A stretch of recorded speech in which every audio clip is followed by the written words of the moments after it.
poem that's actually based on a Nick Cable from the Mercy Seat, where he notes how apt he thinks it is that Jesus was crucified being trained as a carpenter. And it's people in their jobs really, who definitely their jobs are. Graham.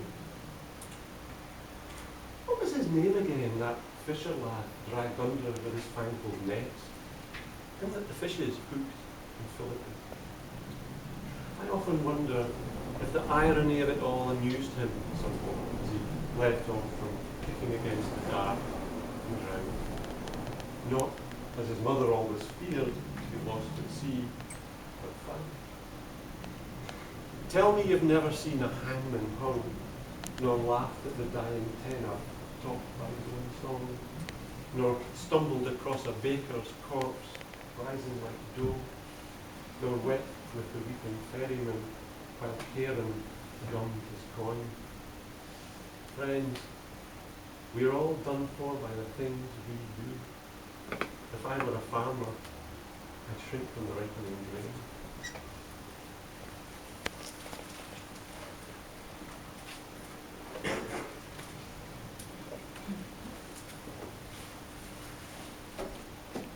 And the last of my Orkney series.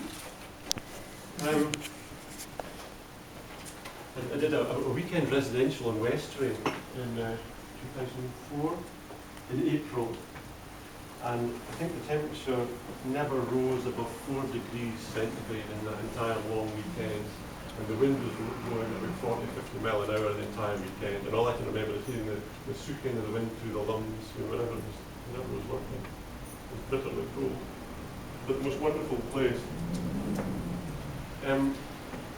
And this is really a poem for, how do we describe them? My first parents-in-law. Isn't it difficult? A new vocabulary for extended family and several marriages. I don't know what you would call it. For my first parents-in-law, who were really the first people who gave names to the things in nature that I understood. Because through my father, I always had a love of nature, but I didn't know what the names of the birds. I didn't know what the plants were called. And these were the first people who put a name to them.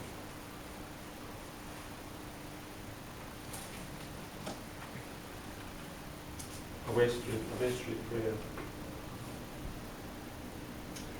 Let us now give thanks for these soft-blown, wind-burned pastures, where oak grass and timothy shrink from the harrow of the sea, where Scotland at long last wearies of muttering its own name, where we may begin to believe we have always known what someone in his wisdom must have meant when he gave us everything and told us nothing.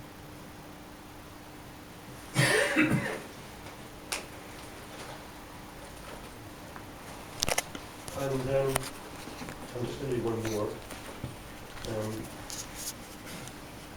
But before that, I've been asked to say a few words. Gail said, could you say a few words when you finish? And that's what I've been doing all my life. Say a few words. And, writing it, saying a few words is all I can ever do, really. But just to avoid an excess of meagreness, I'll just say a few thanks instead.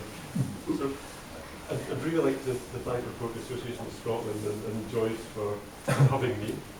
And also a thank you to the Scottish Poetry Library who've given us these wonderful watertight premises. Back to you, Joe. And of course, a thank you to Gail for organising this. And I'm really touched by that. And also to the unnamed and many other people who have doggedly pursued me and insisted that I keep working on this book over the decades and demi-decades. So the last poem I'll do it's for Gail and Sandy Lennon, because not only has Gail encouraged me for the last 14 years or so, or the last 10 years, I think. But they even lent me a house to write poems in. At an 90, or I should say, there's wee vague allusion in this. It was Willie Souter that said that poetry is a river that widens into silence. Atenormycete. All we can ever hear is the slipping by of things as another night comes down. Everything changes forever. Everything remains. The elderflower moon, the Rakefield's cadmium, and the lark's voice widening into silence like a river. Listen. Beyond the heart's breath and the lingering soul, beyond the last bee dying in the honeysuckle, beyond the cirrus and the fall streaks of tomorrow's rain, the sound of things becoming what they never will again.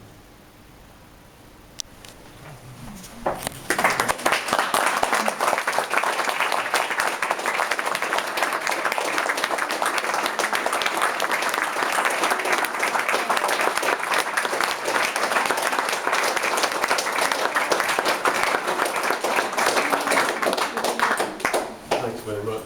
And what I'd like to do now is something that is very pleasurable for me. A wee while ago, I was invited to take part in a wonderful collaborative project called the Seven Sails that Pat Law was organising, and I wrote a little piece for that. And Kim Edgar here responded with a song based on one of the lines from my lyric, and so I